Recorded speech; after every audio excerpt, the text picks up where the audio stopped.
बिहार के बांकीपुर उपचुनाव में मिली हार ने बीजेपी के भीतर एक नई चिंता को जन्म दिया है।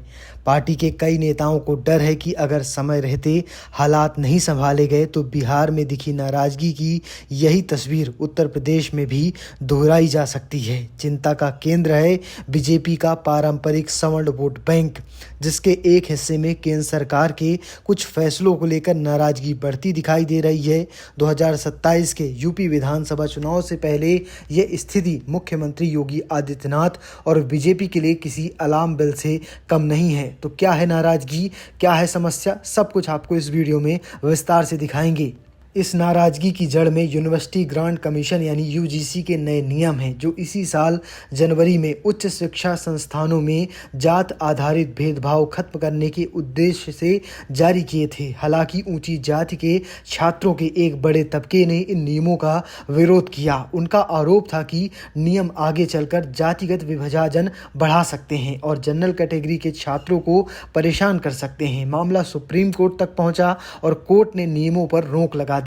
कोर्ट ने चिंता जताई कि बिना उचित जांच के इनका समाज पर दूरगामी और विभाजनकारी असर हो सकता है। हालांकि तब तक विरोध दिल्ली के जंतर मंतर पहुंच चुका था। वामपंथी अंबेडकरवादी जो संगठन है वो लगातार इसके सपोर्ट में कह सकते हैं प्रदर्शन कर रहे थे और भागीदारी बीजेपी की चिंता बढ़ा दी। पार्टी के एक नेता के मुताबिक पिछले 12 वर्षों से ये सबसे तीखा आंदोलन इसलिए बना क्योंकि इसमें सीधे शहरी और ऊंची जाति के परिवारों को प्रभावित किया। उनका मानना था कि आंदोलन की शुरुआत भले ही अंबेडकरवादी और वामपंथी संगठनों ने की हो, लेकिन असली ताकत सवर्ण समुदाय की भागीदारी और सहानुभूति से मिली। इसका असर राजस्थान में भी दिखाई दिया। 3 अगस्त को करणी सेना ने जयपुर में यूजीसी नियमों के खिलाफ बड़ी रैली निकाली। प्रदर्शनकारियों को बीजेपी कार्यालय की ओर मार्च करने से रोकने के लिए पुलिस बल का प्रयोग किया गया। करणी सेना के प्रवक्ता विजय सिंह ने कहा कि अभियान अब हरियाणा में भी शुरू किया जाएगा। उनका आरोप था कि ऊंची जाति लंबे समय से बीजेपी का भरोसेमंद वोट बैंक रही है, लेकिन पार्टी ने उनका ध्यान नहीं दिया है।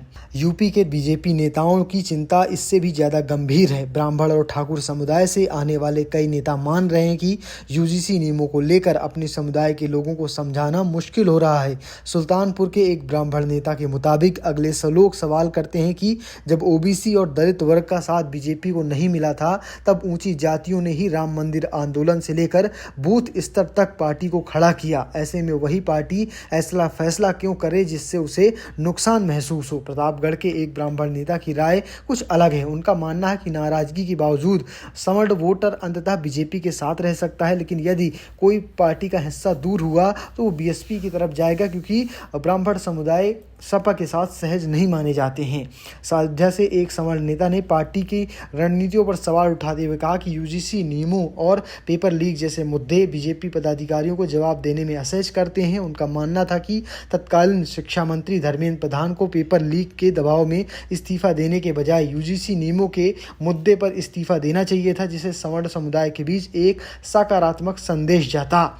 आपको बता दें, बीजेपी नेतृत्व भी खतरे को समझ रहा है। पिछले कई महीनों से बंद कमरों में बैठकें हो रही हैं। बीजेपी अध्यक्ष नितिन नवीन ने कार्यकर्ताओं से घबराने के बावजूद मुद्दे को जाति के चश्मे से देखने के बजाय अपील की है। उन्होंने भरोसा दिलाया कि यूजीसी नियमों के पीछे सरकार की नीयत गलत नहीं थी और भविष्य में जरूरी सुधार किए जाएंगे। संगठन महासचिव बीएल संतोष ने यूपी नेताओं को सावधानी से मुद्दा संभालने और सरकार के अब तक के उठाए गए कदमों की जानकारी लोगों तक पहुंचाने की सलाह दी है। एक नेता के मुताबिक बीएल संतोष ने माना है कि नोटिफिकेशन के गलत शब्दों के चयन की वजह से ये चूक हुई है।